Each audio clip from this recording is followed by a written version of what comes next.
I want to say I'm still here in a San Francisco hotel airport because I gave a speech at Stanford last night. I had a really good time. The kids, as always, were just these conservative groups. They're so dedicated and they're so under the gun. They're being persecuted by the administration. I told you yesterday that these two women in the administration, I mean, this is incredible. Normally, a lot of this stuff starts with some activist group that starts protesting my appearance or the speaker's appearance, whoever it is. But this time it was pretty quiet. I don't usually attract that many people, hysterics, because I'm calm. I listen to people. I want to hear what other people have to say. I don't hate the left. I disagree with them. It just makes me a harder target for them to hit. But this time, the administration went out of the way. Susie Brubaker-Cole, the vice provost of student affairs, and Tiffany Steinworth, the dean for religious life, put out this letter, as I told you yesterday, not a letter, I guess a newsletter that said they were, deeply disturbed that I was showing up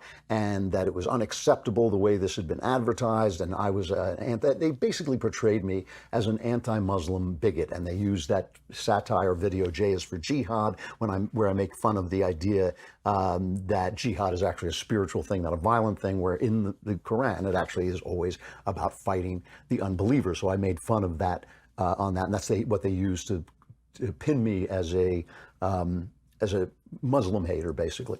And so I stood up and I just said, screw you, ladies. I mean, those were my words. I said, screw you, because, to paraphrase Elton John, you can call me an old crank, but you can't lie about me. I think when you call me a bigot, when you say I'm a bigot, you've lost all right to civility. You've lost all right to conversation.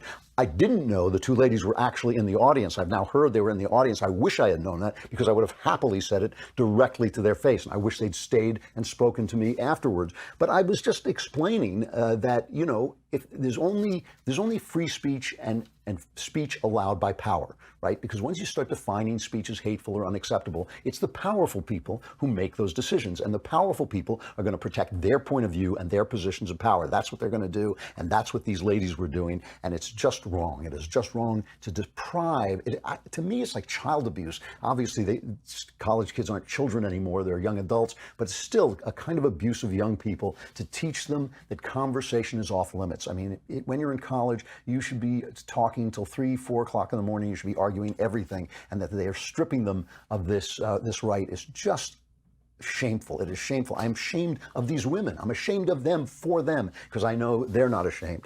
And there was they started this. They incited this. There's no question about it. The left, whenever you criticize the left, they're always saying, oh, you're inciting violence. I don't mind being criticized. I don't mind being argued with. What I minded was the tone of this newsletter that said it was unacceptable. They had a right to do it, but it wasn't right to do it. And I was really ticked off about it. I got to be honest with you. I was really annoyed, and I don't get annoyed, even annoyed all that often, but I really was.